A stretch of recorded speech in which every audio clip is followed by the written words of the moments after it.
I've been mayor for 6 weeks, so there's a lot of things that we want to do differently in City Hall. Some of the things that appear to be working well, we're going to continue them forward. But this is going to be one situation of probably many that I'm going to be making changes on. One last question: do you think this is fair to the taxpayer that this tab could end up costing over $500,000 if other employees receive the same package as the other people? Yeah, I mean, this is the law here, but it's also, this is earned time that under the terms of the contract, or under the terms that these people that work for the city of Boston, that was the terms of their employment.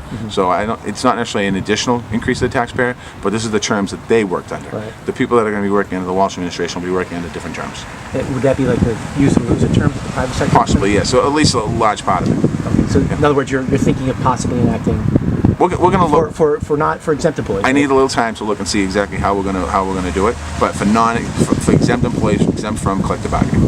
Thank you, Mayor. All right, thank you.